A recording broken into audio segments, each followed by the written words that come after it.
The room was thick with the stink of black coffee, burnt circuits from the projector, and ego. Voices buzzed like flies. Boots scraped linoleum.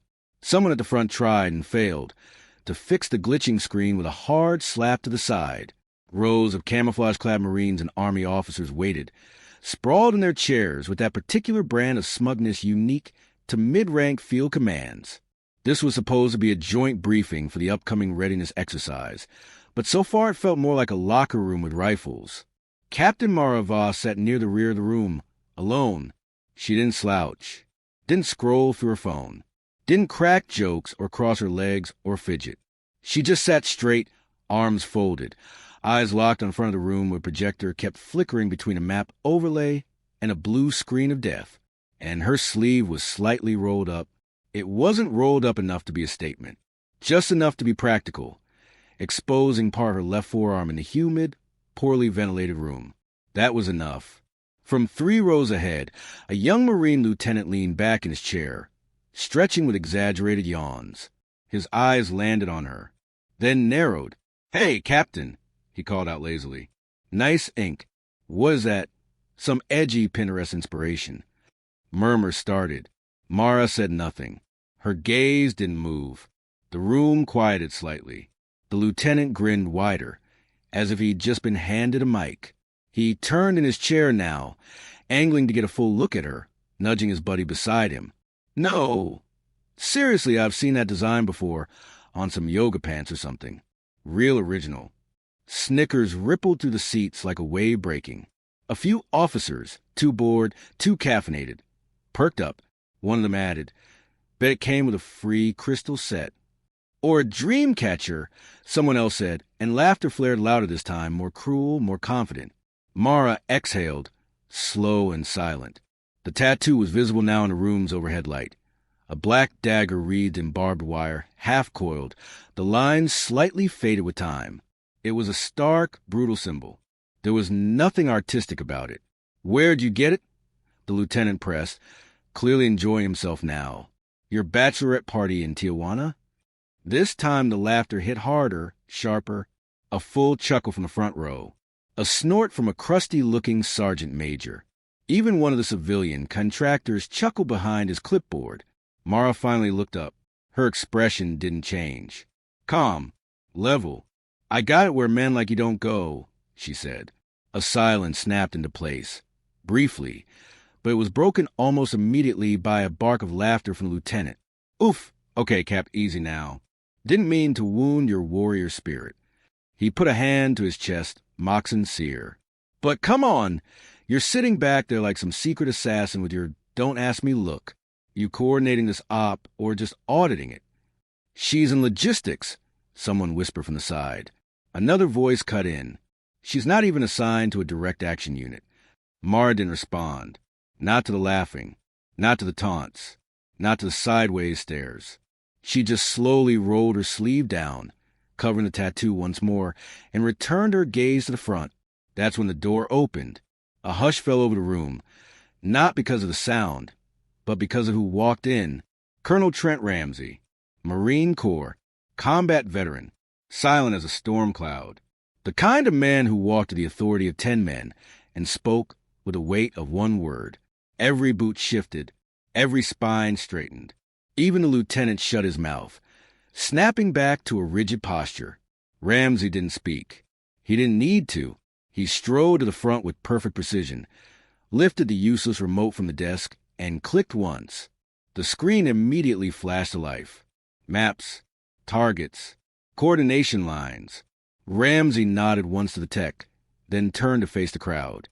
And then he stopped. His eyes, gray, stormy, unreadable, swept the room and landed on Mara Voss. The room followed his gaze.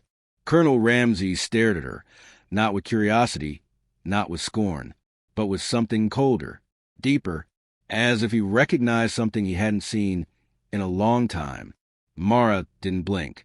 The colonel's eyes dropped just slightly to her sleeve. Even though it was rolled down, he had seen enough. The tattoo, the shape, the mark, and then he went still. For 3 seconds, no one breathed. The laughter that filled the room moments earlier now hung like smoke after fire, acrid unwanted, undeniable. The colonel looked away, turned to the map. "Begin," he said. No one spoke again. The briefing went on. Points were raised, terrain models were discussed, unit placement was confirmed. But the oxygen had changed. Ramsey didn't call on Mara. He didn't acknowledge her. But he didn't have to. Every time he paused near the map or asked a question to the room, there was a pregnant silence that dared someone to make another joke. No one did. When the session ended, chairs scraped backward with sheepish energy. Most of the attendees filed out quickly, their jokes swallowed, and their egos bruised by the unexplained shift in atmosphere. The lieutenant didn't look back at Mara. Reyes, a young army private in the corner, watched her instead, wide-eyed and quiet. Mara stood and walked out like nothing had happened. But everyone knew something had changed. Outside, in the corridor, the buzz started. Not loud, not open, but hushed and nervous. Who is she? Did the colonel recognize her? That tattoo, it looked familiar. Could it be? No way. That unit doesn't exist. It was wiped. She's just logistics. Just logistics. Mara Voss exited the building into the sharp midday sun. She didn't flinch. She headed straight for the motor pool, the wind pressing her uniform flat against her back. The sky above was cloudless. The base buzzed with movement, boots and engines and rifles and noise. But behind her, somewhere deep in the echoing halls of that briefing room, something had cracked. And Colonel Ramsey had been the only one who didn't laugh. Not because he didn't want to, because he knew. And the silence that followed wasn't confusion. It was memory. If you are enjoying this story, please subscribe to support the channel. The buzz hadn't died down. 2 days had passed since the briefing room incident, and Camp Granger was still murmuring with half-formed rumors, strained glances, and speculation. The laugh that had once come so easily had calcified into tension. Whispers followed Mara Voss like shadows. But no one confronted her directly. That made it worse. She moved through the base like a phantom, present but unspoken, seen but unacknowledged. When she entered the mess hall, conversation faltered. When she crossed the quad, heads turned, then quickly turned away. It was a unique kind of exile, not the kind handed down by command. No, this was peer-made isolation, a silent, uneasy punishment for having made them feel uncertain. She'd shattered their assumptions without saying a word, and they hated her for it. The logistics operations room was quiet that morning. Fluorescent lights hummed overhead. A half-dozen analysts pored over tablets and movement data. Mara stood at the large tactical table, reviewing the convoy routing grid for the exercise. Her posture was neutral, precise. Pen in hand, she checked off supply priorities like she was ticking off grocery items. "Captain Voss?" A soft voice said from the doorway. She didn't need to look up to know who it was.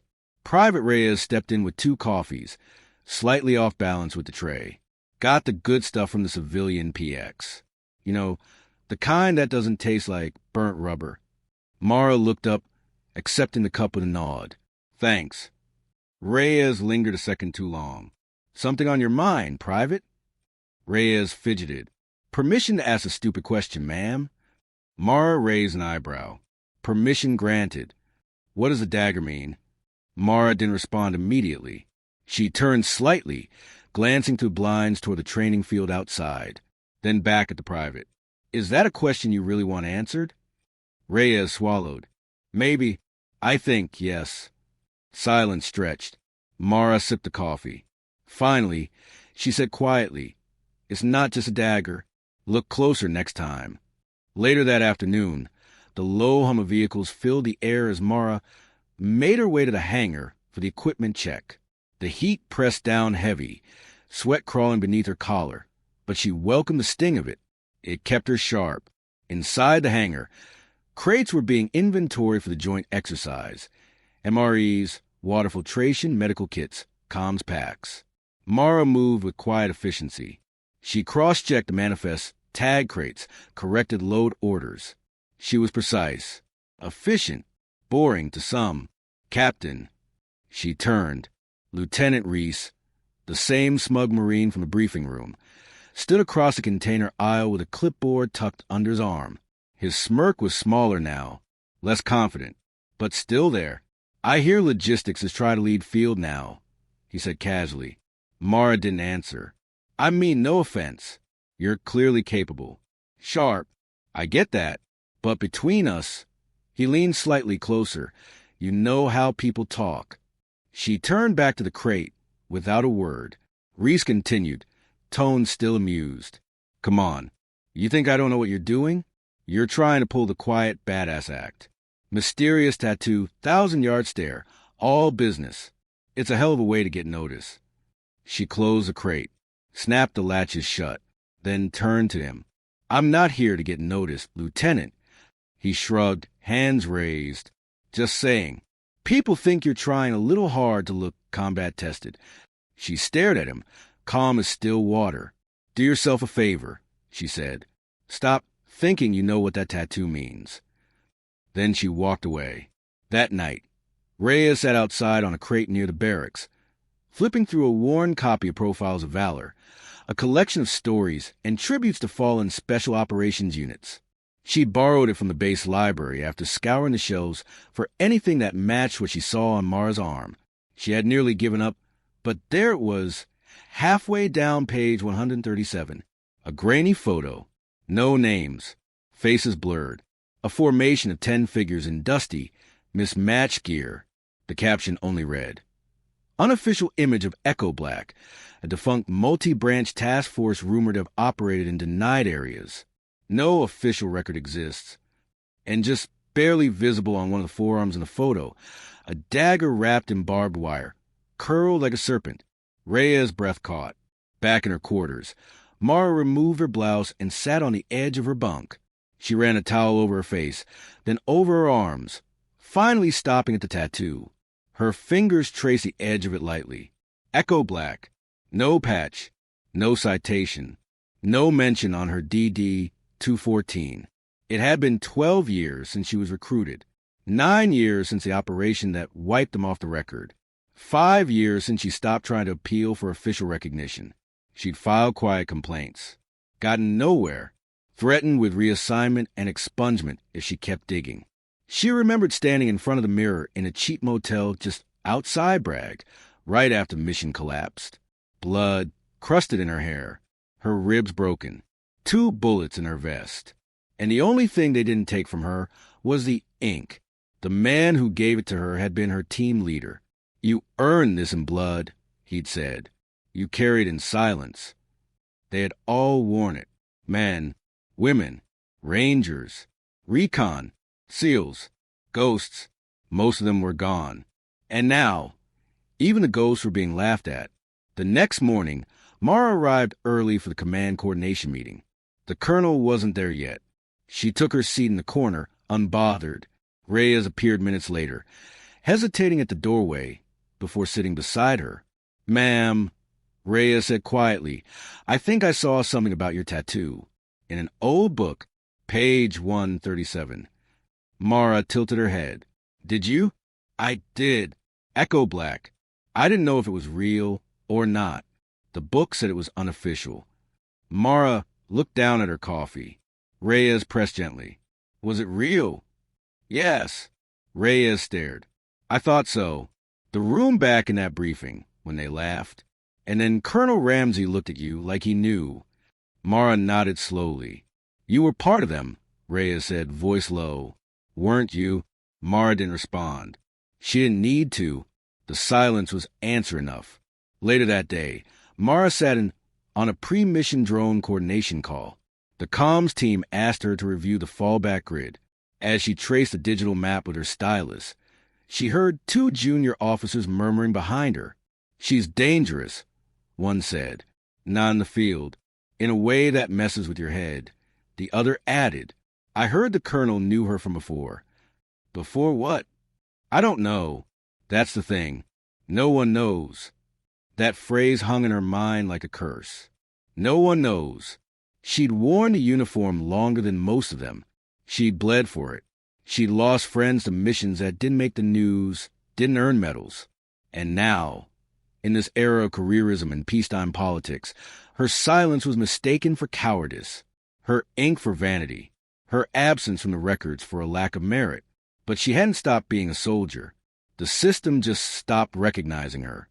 That evening, Mara sat alone beneath the awning near the vehicle depot, watching the sunset burn over the base walls in orange and violet streaks.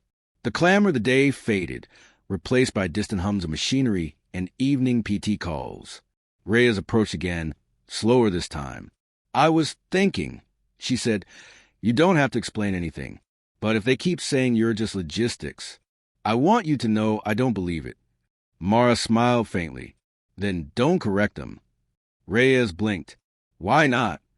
"Because every time they underestimate me," Mara said, "someone safer gets a job they think I can't do. And one day soon, that's going to save lives." The sun sank lower. Shadows lengthened. Reyes sat beside her and said nothing more.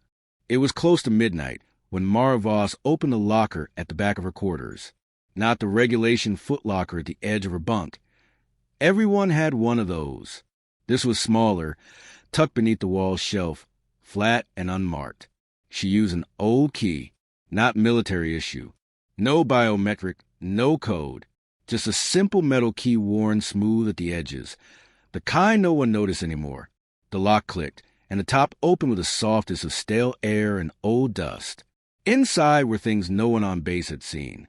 A crumpled patch without a unit name. A rusted compass.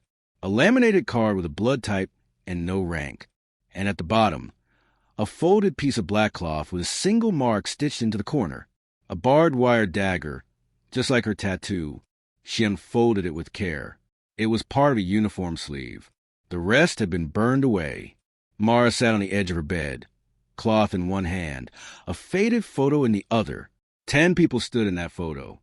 No names, no dates, no smiles. Just hard eyes, dust-covered faces, and worn-down gear. All of them stood in front of a corrugated tin shack somewhere hot and hostile, with desert wind blowing hard behind them. She stared at the image, tracing each face with her eyes. Then she looked down at her own arm, and at the dagger burned into her skin. The next morning, the base hummed with the sharp rhythms of preparation. Fuel lines hissed, vehicles roared to life, and final equipment checks for the joint exercise echoed across the tarmac. But Mara was elsewhere. Not physically. She was still on base, clipboard in hand, doing her job, but mentally, she was walking through sand again. Not the clean, tidy kind they train in out here. No, she was back in Jazari province, a place that technically no longer existed, a place that had been reorganized in geopolitical maps after a certain covert strike went disastrously wrong. She remembered every inch of it, the jagged ridges, the mine-laced valley, the sound of rotor blades that never came back for them. She remembered Callan, her team lead. She remembered Rogers, the sniper who always hummed Springsteen under his breath. She remembered Santos, the medic who didn't survive the blast but kept holding his pressure dressing on another man until his own breathing stopped. Echo Black had operated in the shadows, a joint special ops task force made up of ghosts from different branches. SEALs, MARSOC, Army Rangers, Force Recon. Mara had been the only female in the unit, and she'd never been treated like anything less than a warrior. They bled together, laughed, fought, executed missions no one would ever hear about, until the Hollow Point incident. That day, intel had failed them. They were dropped deep into contested territory to intercept a warlord convoy carrying a rumored biological payload. But the warlord never arrived. Instead, the unit walked into an ambush. The entire valley lit up with IEDs, precision mortar fire, and insurgents who weren't supposed to be there. Locals with surprisingly advanced gear. Echo Black fought tooth and nail for hours, calling for exfil on encrypted channels. But no answer came. Somebody, some politician, some unnamed superior officer, had scrubbed the mission from the grid. Echo Black wasn't just abandoned. They were erased. By nightfall, 4 dead, 3 more bleeding out. Mara had taken shrapnel across her back and a bullet through the soft armor under her ribs. Still, She had dragged one survivor up the ridge under fire and neutralized a flanking squad with sidearm and a stolen AK. Then she waited for 21 hours. When the chopper finally came, a civilian contractor, paid off in cash, only 2 of them got on board. And when she returned to base, no welcome, no report, no debrief, just a man in a suit waiting with a non-disclosure agreement and a threat of dishonorable discharge if she ever spoke Echo Black's name again. She'd signed, but she hadn't forgotten. Later that day, back in the logistics office, Reyes walked in quietly. She held a thin manila envelope in her hands. "Captain, sorry to interrupt, but I found something." Mara looked up. Reyes hesitated, then set the envelope down gently. "I did some digging through the Memorial Archive files. You know, the unofficial stuff, tributes, patches, photos the Army didn't want on record but got uploaded anyway." Mara stared at the envelope. Reyes lowered her voice. "There's a memorial page that's been taken down and reposted about a dozen times over the years. It used to be for Echo Black. No names, just call signs. Owl, Ghost, Trigger, and one that kept popping up, Ash." Mara felt her pulse shift. No one had said that name in years. Ash was her call sign. Reyes continued, "I didn't tell anyone. I won't, but you should know someone out there remembers." Mara took the envelope. Inside were 3 printed pages. The first was a digital candle graphic, flickering under the words, "Gone but not forgotten, Echo Black." The second was a grainy black and white photo of a helmet with a dagger painted on the side. The third, a list of initials. All deceased, except for one line, bolded and underlined. AV, status unknown. Reyes took a step back. "That's you, isn't it?" Mara nodded.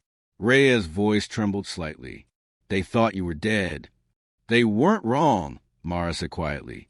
"The girl who came back wasn't the one they sent in." That night, Mara sat alone at the range. Not to shoot, just to be near the sound of it.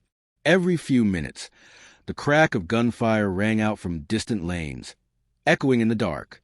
She closed her eyes and remembered the sound of Callan shouting through smoke, the heat of blood on her gloves, the smell of burning steel.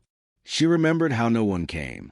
She remembered the moment she stopped waiting, and how the silence after that shaped everything.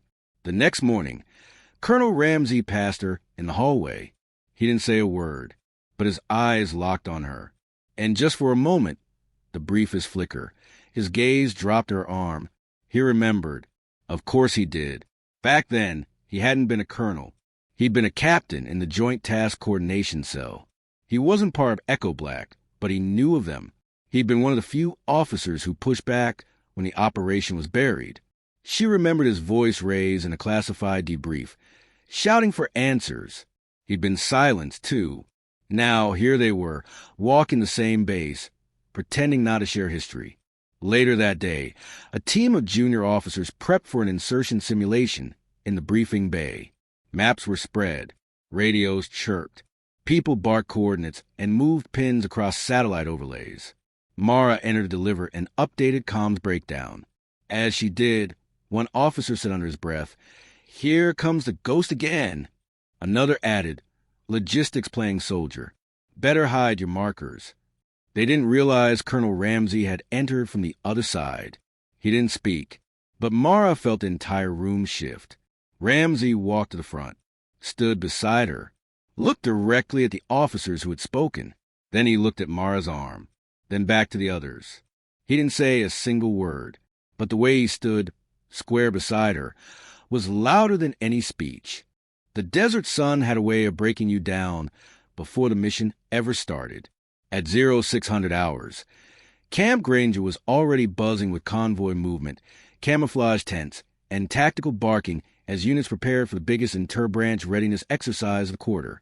Army Rangers, Marines, and support units gathered into neat lines of gear, sweat pooling under plate carriers, boots crunching in gravel. Mara Voss stood quietly near the supply vehicles, clipboard in hand, checking the final manifest. On paper, she wasn't going anywhere near the forward operation area. Her orders were clear: observe and assist, coordinate logistics. Stay in a rear control tent, monitor comms, and provide resupply tracking from a safe distance. But in her gut, she already felt the tension twisting. Something about this exercise didn't sit right. 30 miles outside the base, nestled in a canyon system used for field simulations, the exercise combat zone had been prepared by training specialists. Targets were rigged, drone flyovers timed, and actors posing as enemy combatants were scheduled to simulate contact. All standard. Controlled chaos. What wasn't standard? The terrain briefing had been wrong. Very wrong. Alpha 3 to 1, this is TOC. You're straying off-grid. Adjust your azimuth 20 degrees west. Silence. Alpha 3 to 1, copy? More silence. Inside the Tactical Operations Center tent, voices tightened. Radios chirped. Maps rustled. Mara stood by the live tracking monitors, brow furrowed. She leaned over the shoulder of the comms tech. "They're in the pass already?" she asked. "Looks like it, ma'am. They're supposed to hold outside the ravine until 0940. They moved early." "Why?" "No one knows." She studied the topographical lines of the digital map. Her eyes narrowed. That pass wasn't part of the simulation zone. It was marked in red ink, not for danger, but for unknown clearance status.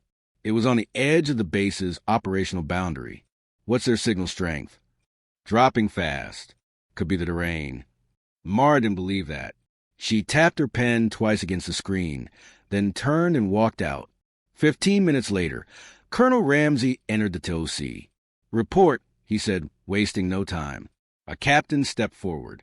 "Sir, Alpha 3 to 1 went early. They're inside a canyon, outside the scripted perimeter. We're not getting clean comms." "Why the deviation?" "No confirmation yet." "Casualties?" "No confirmation." Just then, a radio squawked to life. "Mayday, mayday, this is Alpha 3 to 1. Taking live fire. Repeat, live fire. 3 wounded. No eyes. Need immediate assist coordinates." The signal cracked into static. The room froze. Ramsey's jaw tightened. That canyon's supposed to be clear. Mara, standing in the back, spoke up. "It never was." The room turned to her. She stepped forward, calm, but with iron in her voice. "That area borders an old training corridor from 10 years ago, back when JSOC used it for high-threat simulations. It was shut down after an incident. There are still pockets of unsecured territory. Locals use it for illegal hunting and arms testing." "How do you know that?" the captain asked. "I ran a live op through that pass once," Mara said. Ramsey met her eyes, a flicker of recognition. Then he looked at the map, then at the officers. "Gear up a QRF," he ordered. "We're going in." 10 minutes later, a convoy of 2 MRAPs and 3 Humvees roared out of Camp Granger. Dust billowed. Radios crackled. The medic team suited up, and command scrambled to reconfigure what had been a simulation into a real-time rescue. Ramsey rode in the lead vehicle. Mara, she wasn't supposed to be there, but she grabbed a trauma kit, slung her old plate carrier over her shoulder, and climbed into the last Humvee without asking. No one stopped her, not after what happened in the TOC, not with the way Ramsey had looked at her. She didn't need permission. Not this time. The canyon rose like a jagged wound in the earth, its walls steep and uneven.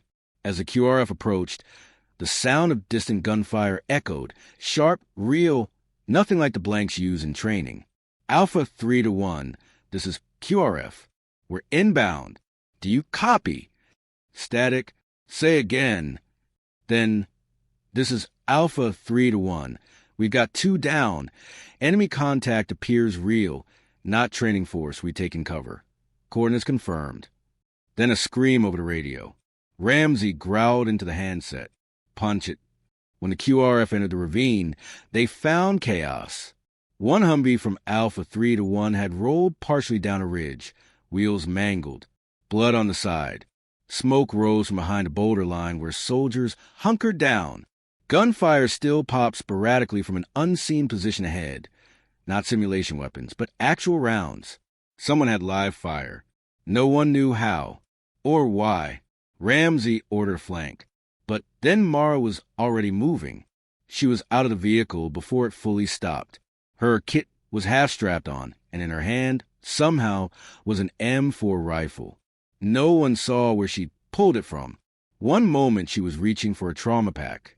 The next she was bounding up the ridge in perfect movement. She wasn't loud. She didn't bark commands. She just acted, and people followed. Behind a cluster of rocks, 2 wounded soldiers cried out, one with a leg torn open, the other clutching a bloody shoulder. Mara dropped to her knees, scanning the wound with battlefield precision. Her gloves were already on. She didn't ask questions. "Pressure here," she told the uninjured one. "You bite down on this." They obeyed instantly. "You a medic?" one of them choked out. "No," she said, tying the tourniquet. "I'm worse." Gunfire crackled again. One soldier ducked. Mara didn't. She turned to the line of shooters, holding back near the vehicles. "You!" she shouted to a Marine. "Spotter position. Give me 3 rounds on that upper ridge. Suppressive only." He hesitated. She stared him down. He moved. Another soldier crouched near her. "Ma'am, I thought you were logistics." "Then consider this an unscheduled delivery," she said, yanking him into cover. Ramsey arrived seconds later with the forward team. He saw Mara crouched in the open, pinning a bandage to a chest wound while coordinating movement with perfect clarity. He didn't say a word. He didn't have to. She was running the field, and everyone knew it. It took 17 minutes to stabilize the wounded, suppress the unknown shooters, who turned out to be armed civilians testing weapons illegally, and reestablish order. 17 minutes. And during that time, not one of the previous mocking voices dared to question her authority, because they'd watched her move. They'd seen how she coordinated fire like a tactician, stabilized trauma like a medic, and advanced like someone who knew what happened when bullets weren't blanks. They saw the ink on her arm, half exposed again, and for the first time, they didn't laugh. They listened. By 11:30 hours, the wounded were evacuated. The scene was secured. Civilians apprehended. Back at base, as debriefs began, Mara removed her gear and washed the blood off her arms. Her tattoo was smeared with dust and a streak of someone else's blood. She didn't wipe it off. She left it there. In the officers' mess that evening, the usual bravado and laughter were absent. People spoke in low tones. Some watched her from across the room, then quickly looked away. The same lieutenant from the briefing, Reese, approached her near the coffee urn. He opened his mouth, hesitated, then said, "You saved my guy today." Mara didn't respond. "I didn't know," he said. She looked at him. "You still don't," she said softly, then walked away. In the hallway outside the barracks, Reyes caught up with her. "They said you coordinated the entire assault vector, that you used the same flanking pattern from a hollow point engagement." Mara looked at her. Reyes held out something, a patch, just a simple scrap of cloth with a dagger embroidered into it. "I found it on that memorial site again," Reyes said. "I printed it before it got taken down." Mara took it, her hand lingering. Reyes added quietly, "They'll never laugh at it again." Mara didn't smile, but her eyes softened. "No," she said, "they won't." The desert wind kicked up dust over the parade ground that morning. It howled between buildings like a voice long forgotten, stirring flags and rattling windows. But inside the officers' wing of Camp Granger, the air was still and heavy. Captain Mara Voss stood outside Colonel Trent Ramsey's office, unreadable expression on her face. She'd been summoned. The message hadn't come through official channels. No CO email, no tasker, no knock from a junior officer. Just a folded paper left on her bunk during chow. 1300. Office. Close the door. She knocked once, sharp and crisp. "Enter," came the gravel-toned reply. Inside, the office was Spartan but precise, an exact mirror of the man himself. The walls bore no decorations, no medals, no commendations. Just a single black and white photo framed on the shelf. A field of poppies, wind bending them low. Ramsey sat behind the desk, still in fatigues. He wasn't writing, not reading, just waiting. Mara stood at attention. "Captain," he said, nodding once. Sit. She did. Silence stretched. He leaned forward slowly, elbows on the desk, fingers steepled. Then he asked quietly, "Where'd you get that tattoo?" The words were not an accusation. They were a test. Mara held his gaze. "I earned it." He didn't nod, didn't blink, just sat back in his chair and exhaled. Not relief, but something heavier. A sound like the weight of memory breaking the surface. "I knew it," he muttered. She didn't answer. "Echo Black," he said. The words settled like dust. "Like ash. Most wouldn't recognize it," Mara said. "But you're not most." Ramsey stood slowly, walked to the window, hand behind his back. "I remember when the reports came in from the Hollow Point incident. Only they didn't call it that. Just a classified operational failure. Clean language. Sanitized. Like death can be filed away." He turned toward her. "I fought for an exfil. Pushed comms for 4 hours. Got myself benched from Black Cell oversight for speaking too loudly. They told me the entire unit was Kia. Burned the files. Disbanded the clearance channel. Ordered silence." He walked back to the desk. "Then I see a dagger tattoo in a briefing, and a room full of boys laugh at it." Mara's throat tightened. Ramsey sat again. "Who survived?" She hesitated. "Just me?" The silence that followed was not empty. It was crushing. He closed his eyes. "Goddamn." She told him everything. Not in full detail. She couldn't. Some habits died hard. But she gave him the shape of it. The collapse. The silence. The dragging of Roger's body to higher ground under sniper fire. The homemade exfil. The man in the suit. And the order to forget. When she was done, Ramsey poured 2 fingers of whiskey into 2 glasses. He pushed one across the desk to her. Without a word. They drank. No toast. No salute. Just quiet. Then he said, "They erased you." Mara nodded. "They tried," she corrected. "Why logistics?" he asked after a while. Mara looked at the amber in her glass. "It's where they put people they want to forget. It's quiet. Necessary. Invisible. But you still serve." "I didn't stay in for medals," she said. "Or rank. I stayed in because the people who died out there deserve to have someone left wearing the flag." Ramsey studied her face. "You know I asked for a court of inquiry after Hollow Point," he said. "I named names. Brought evidence. I thought I could make it right." "What happened?" "I got promoted. Silenced. Told I was too valuable in other ways." Mara almost laughed. "That sounds about right." Ramsey leaned back in his chair. "I see those kids out there, Lieutenant Reese and the others, mocking what they don't understand. And I realize we failed them." "We failed each other," Mara said. "No," he said. "We failed you." He stood again, this time slower, tired. Then, after a long pause, he turned to her and said something unexpected. "I filed a request." She blinked. "For what?" "To declassify Echo Black. Or at least enough of it." Mara stared at him. "That's a career move. A dangerous one." Ramsey smirked slightly. "I don't care. I've been wearing stars too long. It's time someone took the risk." "Why now?" He looked at her again, and this time his eyes weren't a colonel's eyes. They were a soldier's, just like hers. "Because the way you moved in that canyon, the way you commanded the field, that wasn't just muscle memory. That was a ghost taking over. And I watched a room full of soldiers recognize something they couldn't name." He stepped closer, his voice low. "I want them to know who they laughed at." That night, Mara returned to her quarters and pulled out her field box again. She unfolded the photo.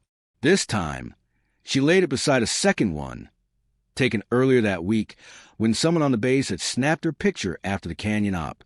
In both images, the expression was the same. Hard eyes, silent mouth, dust-streaked gear. But the difference was in her stance. In the first, haunted.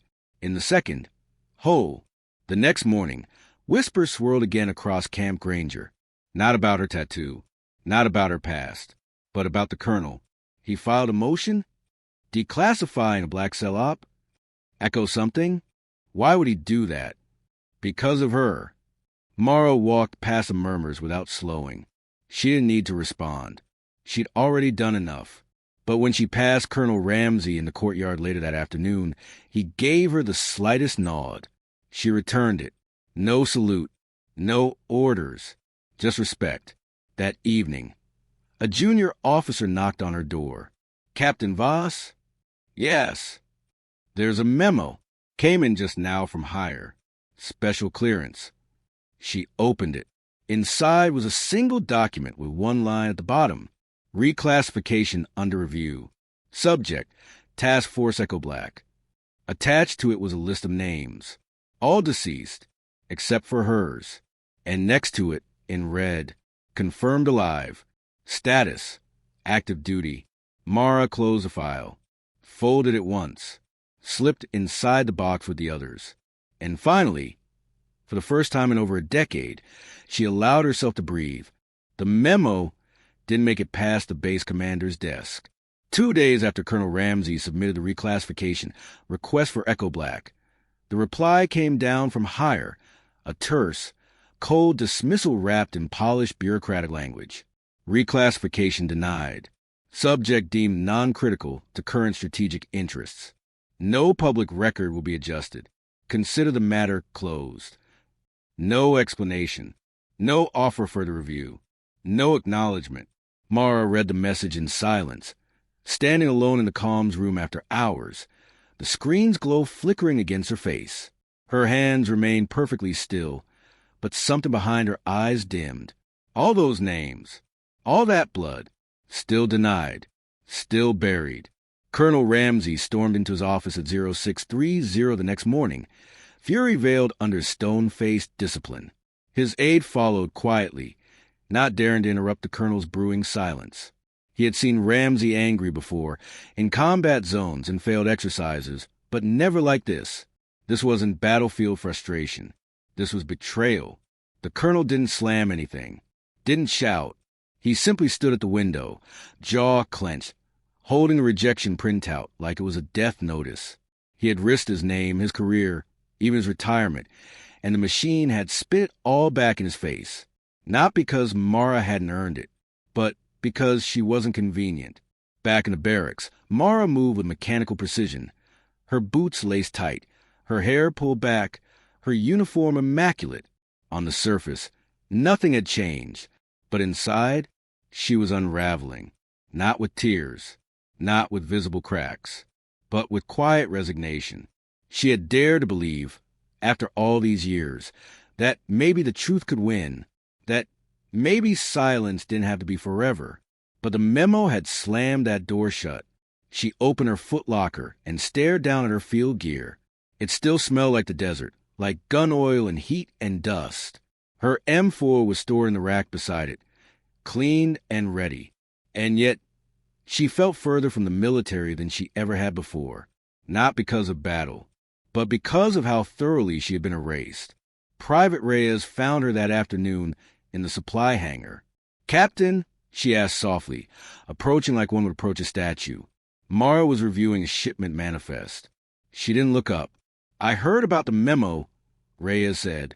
Still no reply. I know it doesn't mean anything, but I told some of the others. Quietly. They believe you now."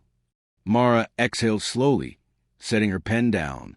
"That's not enough," she said, her voice low. "Belief isn't the same as recognition." Reyes hesitated. "So what happens now?" Mara didn't answer, not with words. She simply closed the manifest, clipped it to the wall, and walked out of the hangar. That evening, a letter sat on Colonel Ramsey's desk, handwritten, folded perfectly. The name at the top, Captain Voss. He opened it slowly. "Sir, I'm grateful for what you tried to do, but I think we both understand that certain things aren't allowed to be remembered. Some ghosts are meant to stay in the shadows.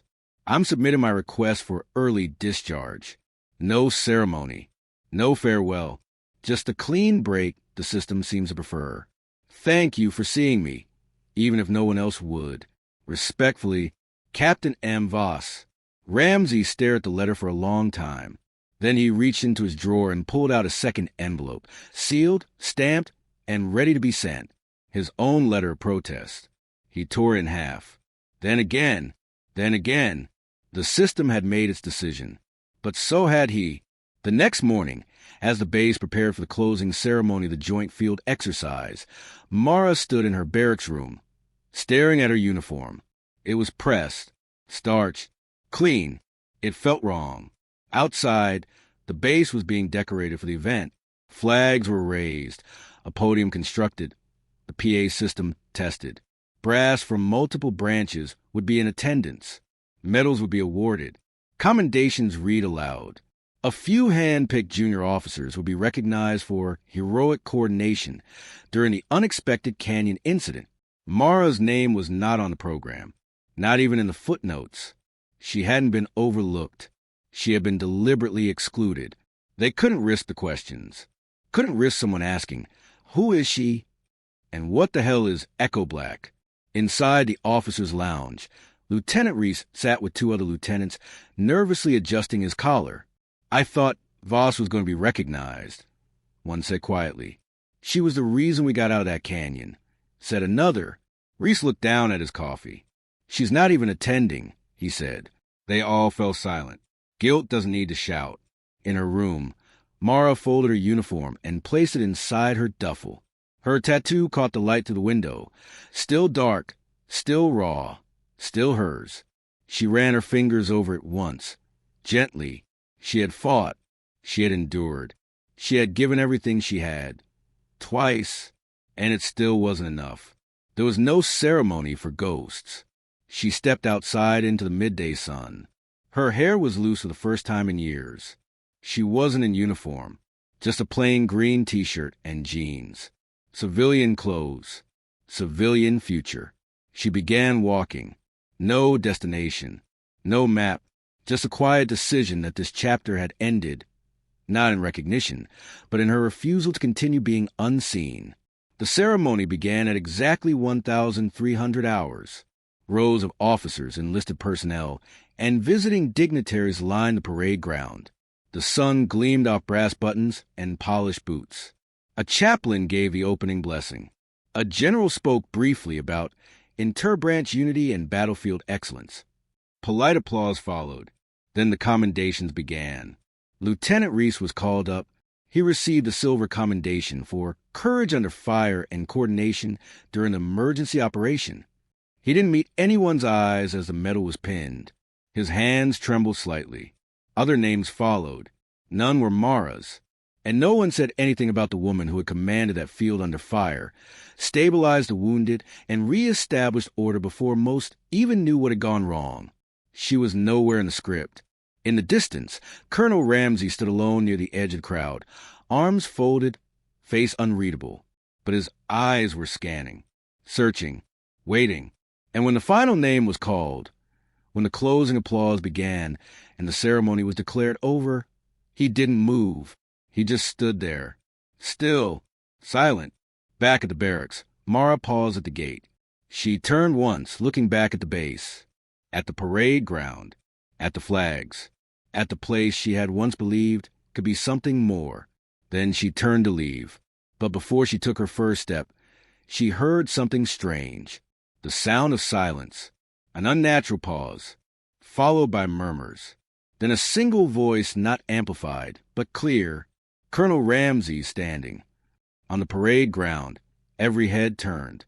There, on the edge of the formation, Colonel Ramsey stood at attention. Back straight, eyes forward, and with slow precision he began rolling up his sleeve. The crowd went still. He revealed a tattoo. Black dagger. Barbed wire. The same one Mara wore. Gasps rippled. Someone dropped their pen. And then Ramsey raised his arm in salute, not to the crowd, not to the generals, not to the ceremony, but to the empty field beyond the gate, where no one was standing. But everyone knew. No one breathed. On the parade ground, in the center, neatly pressed rows and polished brass, Colonel Trent Ramsey stood alone, arm raised in a salute that no one had commanded and no one had expected. His sleeve was rolled up. His tattoo, black dagger wrapped in barbed wire, glinted under the relentless sun, undeniable and exposed. Not a generic symbol, not a tribute, an exact match. The same mark that had once been ridiculed in the briefing room. The same ink that had sparked snickers and whispers. The same tattoo Captain Mara Voss bore on her left arm. The one she no longer stood to defend. The air turned electric. Conversations died mid-sentence. Jaws slackened. Officers who had been halfway through congratulatory handshakes froze. Hands awkwardly extended. One senior lieutenant dropped his clipboard. A visiting general looked around with visible discomfort. And then, as if pulled by gravity, every gaze followed Ramsey's line of sight toward the outer gate, where no one stood, where everyone knew she had been. At the rear of the formation, Lieutenant Reese stared at the colonel, his pulse hammering in his ears. It wasn't just a tattoo. It was the meaning of the silence, the public contradiction. This wasn't just a quiet protest. It was an unmistakable indictment. Ramsey had refused to recognize the ceremony, and in doing so, he had redefined it. Ramsey held a salute for 5 full seconds, and then he spoke, not into a microphone, not to the crowd, just loud enough for the officers nearest him to hear, and in perfect parade ground clarity. You all saw who led the canyon rescue. You all know who saved those lives, and you chose silence. He lowered his arm, straightened his posture. His next words dropped like stones in still water. She didn't just save your men. She once saved the people who trained them. Murmurs surged again, confused, anxious, embarrassed. Ramsey turned to face the stage, the podium, the generals, the press photographers with their idle lenses, the scripts in their hands. He spoke one final sentence, and you laughed at her. Then he turned and walked away. No salute, no dismissal, just boots on concrete, moving toward the far gate. No one followed. No one could, because the silence he left behind wasn't just awkward, it was accusatory. It clung to every ribbon chest and polished nameplate, like shame made visible. High above the formation, the base's video team manning the drone feed had frozen, eyes locked on the screen. They caught the entire thing from above, Ramsey standing still, saluting the gate, the ripple effect in the crowd, the confusion on the brass. The drone pilot whispered, "What do we do?" The tech beside him didn't answer. He was too busy hitting record. Across the base, Mara Voss paused just inside the northern boundary, near the civilian drop-off point. A private shuttle idled quietly, waiting to take her to the regional transport station. She was halfway through handing over her duffel when she heard the distinct sound of boots running behind her. "Ma'am." She turned. Private Reyes, flushed and breathless, skid to stop beside her, her hand outstretched. "They're talking about you," she gasped. "The whole base, they saw him. Colonel Ramsey. He just stood up and—" She couldn't finish. She just handed Mara her phone. Screen unlocked. A live stream. Ramsey salute. His words. The stunned silence afterward. Mara watched. Expression unreadable. Reyes swallowed. "You should see what they're saying. It's—" Her voice cracked. "It's spreading." Mara looked up at her. "I told you," she said gently. "Ghosts don't get parades." "No," Reyes said, shaking her head. "But this isn't parade." She pointed back toward the base. "It's a reckoning." Back at the ceremony site, the crowd had not reformed. The closing speaker's script had been discarded. The press officers stood uncertainly near their equipment, and the entire structure of the ceremony had collapsed, quietly but absolutely, in the chaos. No one noticed that Lieutenant Reese had stepped out of the formation and walked toward the open mic at the podium. He hesitated, then tapped it once. Feedback crackled. Eyes turned. He cleared his throat. "This wasn't supposed to be part of the schedule," he began, voice shaking slightly. "But if we're going to talk about who acted with honor during the canyon incident, we can't pretend Captain Mara Voss wasn't the one who coordinated the rescue." More faces turned. I froze. My team was pinned. Comms were dead. People were bleeding. And I was waiting for someone to tell me what to do. He took a breath. She didn't wait. She just moved. Like she'd done it 100 times before. Like it wasn't new. Wasn't theory. Just instinct. He looked out at the rows of command staff. She saved my team. And maybe the rest of us, too. He stepped back. No applause, just a long, raw silence. Ramsey had reached the gate by then, and word was already spreading beyond it. The video clip had been uploaded, first to a private base server, then passed to someone on the press team, then leaked anonymously to a handful of independent military blogs. Within the hour, it was on Reddit. By sunset, it would be on military TikTok. By morning, on news feeds across the country. Marine Colonel silently honors erased Black Op vet. Ceremony shifts into unofficial protest. The footage would become a case study in silent leadership. The tattoo would be recognized, and a name would resurface. M. Voss. Echo Black. Status confirmed. But Mara didn't know that yet. She simply stood near the shuttle, eyes on the horizon, wind tugging at her sleeves. Reyes stepped beside her. "You going?" Mara nodded. "I don't know where yet, but yeah." Reyes hesitated. "You'll come back?" Mara gave a small smile. "Not to this." A long pause. Then Reyes said quietly, "You changed everything." Mara shook her head. "No, he did." That night, long after the sun dipped below the hills, the base remained strangely quiet. The officers avoided the mess hall. The generals left early. And someone, no one ever admitted who, took down the commendation board outside the admin building. In its place, someone taped a single sheet of paper, a sketch, rough hand-drawn, a dagger, coiled in barbed wire. And beneath it, she didn't need a medal. She left with something better, the truth. 3 days passed before anyone saw Mara Voss again. And by then, everything had changed. At Camp Granger, the official narrative of the readiness exercise remained untouched. The base website posted a filtered summary: joint success, exceptional leadership, minor complications. No mention of the ambush. No mention of the tattoo. No mention of Captain Voss. But within the ranks, the truth spread like wildfire. Ramsey's salute had become a legend overnight.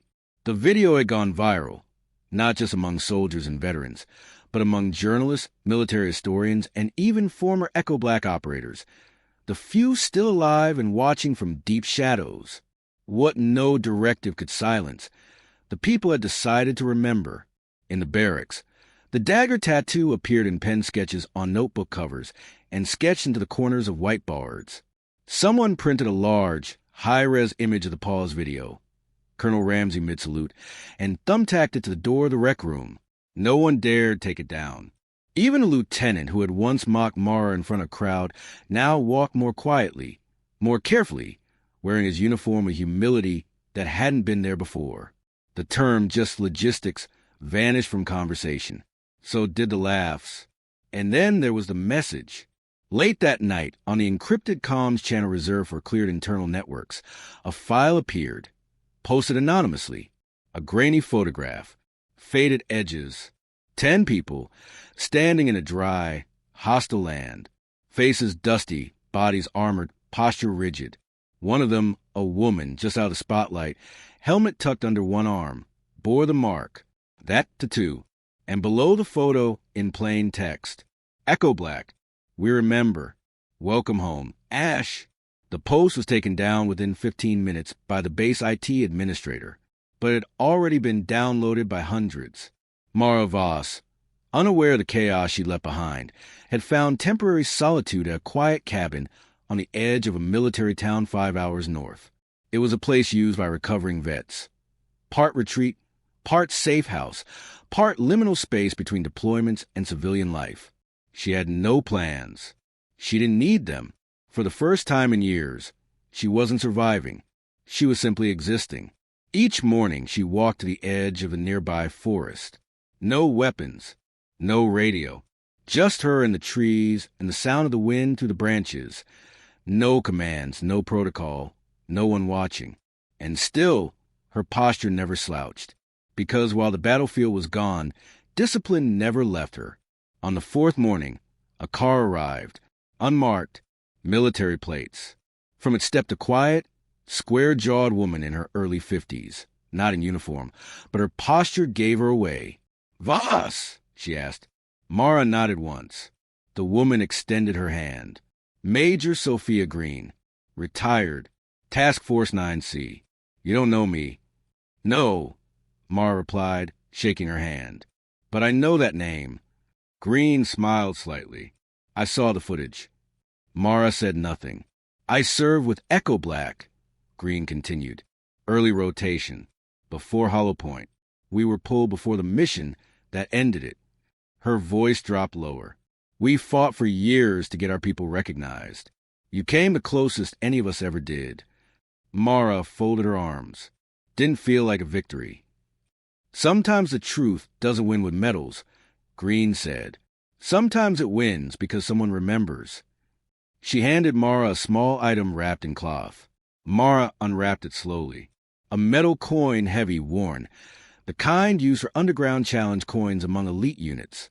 It bore no official seal, no rank, just a dagger, wrapped in barbed wire. And the word, ASH, her call sign, her breath caught in her throat. Green nodded to the coin. We kept them in case someone ever found their way home. Later that evening, as Mara sat by the fire pit alone, a notification buzzed across her phone. She ignored it at first. Then another, and another. Finally, she opened the app. What she saw was staggering. Dozens of messages. Hundreds of comments. Hashtag Absolute was trending. Her name was everywhere.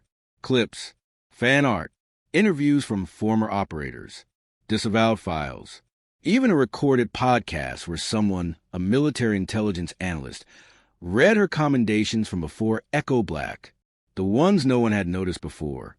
People had gone digging, and they were unearthing the truth. One video, stitched from multiple sources, showed her during the canyon op, barking orders, tending to wounded, and then vanishing into the smoke. The caption read, "They laughed at her tattoo. Now they carry it in silence." She turned the screen off, but the tears stayed in her eyes. Back on Camp Granger, Private Reyes stood by the memorial wall. She had something in her hand, a small coin of her own, silver and unmarked, with the same dagger etched carefully with nail file.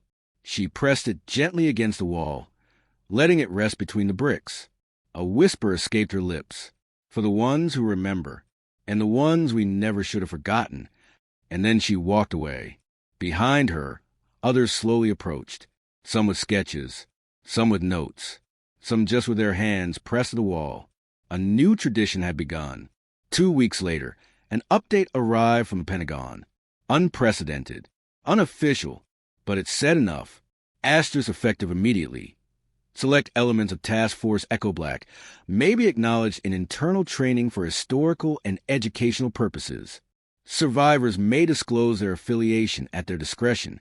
No punitive actions will follow. Asterisk. No one called it justice. But it was the first crack in the wall. And in that crack, the truth finally breathed again. At the edge of a lake, Mara stood barefoot in the morning dew, holding the coin Major Green had given her. She let it warm in her palm, staring out at the water. Then she bent down and buried it, not to forget, but to return it to the earth that had taken so much, but now finally gave something back. She whispered one name, Callan, then another, Rogers, another, Santos. The list went on, quiet, personal, each one delivered like a prayer, like a promise. Back at Camp Granger, Colonel Ramsey prepared for reassignment.